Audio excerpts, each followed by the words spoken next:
менің көрермендерім, бүгін сіздерге мен мынадай керемет тағамның тағы бір түрін ұсынғам бар. Кәдімгі әсіптің салмасын пияздың қабығына салып, пияз әсіп деп атадым. Ол өзімнің ойымнан шыққан тағам. Соны сіздермен біз қазір жасап көрейік. Бұл керемет тағамды жасау үшін бізге керекті азық-түлік. Бұл тағамды жасау үшін бізге мына пияз алдық. Көріңіз, мына пиязды жартылай осы жеріне дейін турап қою керек, кесіп қою керек. Міне жартылай кесесіз. Міне осылай кесіп әдемілеп қоя беріңіз.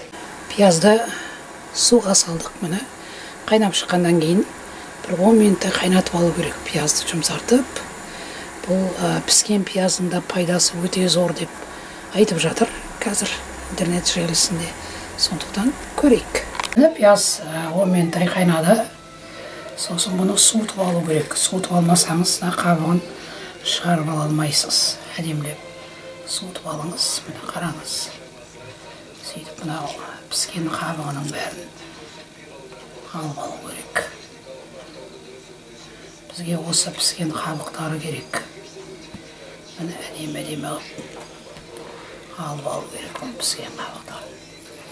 Пияздың мынандай қасықтың көмегіне жүгінсеңіз, қасық өте күшті алады екен. Домалақ болады екен. Міне қараңыз.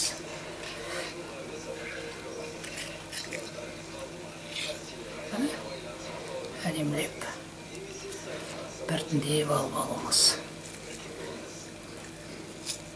Міне осылай пияздың қабығын ала беріңіздер. Міне мынау күрішті пісіріп алдым. Күріші бар, пиязы бар, дәмдеуіштері бар, еті бар. Әдемілеп араластырып алыңыз. Кәдімгі анау әсіпке салғандай соның әсіптің салмасы. Енді әсіпті бәрі қазір қамырға салып, қамыр әсіп деп жатыр. Мен анада картопқа салдым, енді бұл әсіптің салмасын пиязға салайын деп тұрмын. Сонда пияз әсіп болады бұл. Міне керемет пияз әсіп болады. Мынандай духовкаға баратын ыдысыңызға сала беріңіз. Міне керемет. Піскен пияздың ішінде керемет әсіп қой бұл. Керемет тағам болады бұл. Міне әдемілеп. Бұндайды да жасап көріңіз. Бұны да жасап көру керек. Өзімізге ұнайтын болып қалады, көресіз әлі. Үйдегілеріңіздің бәріне ұнап қалады. Себебі бұл піскен пияздың ішіндегі әсіп болып есептеледі. Міне пияздарымыздың бәрін салмасын салып әдемілеп жайғастырдық. Енді бұған мынау томат пастасына су қосып қайнаған соң сөйтіп қиямыздағы жарты сағат духовкада тұрады.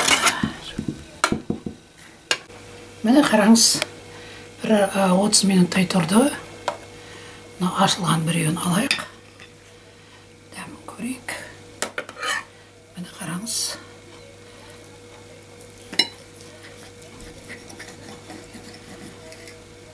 Қараңыз міне. Еті де, бәрі де піскен екен. Сондай керемет болып тұр. Көрінісі. Міне осылай әсіптің салмасын алдың жолы картопқа салдым мен. Картоп әсіп деп. Енді осы пиязға салдым. Пияздың қабығына пияз әсіп деп атадым. Себебі қамырға осып қамыр әсіп деп атап жатыр ғой бәрі. Сондықтан менің өзімнің ойымнан шыққан тағамды бағалаңыздар. Ұнаса лайк басып, комментарий жазып, ойларыңызды ортаға салыңыздар. Ұнаса оны айтыңыздар. Қазақша контенттерді қолдап, қолпаштап жүріңіздер. Астарыңыз дәмді болсын.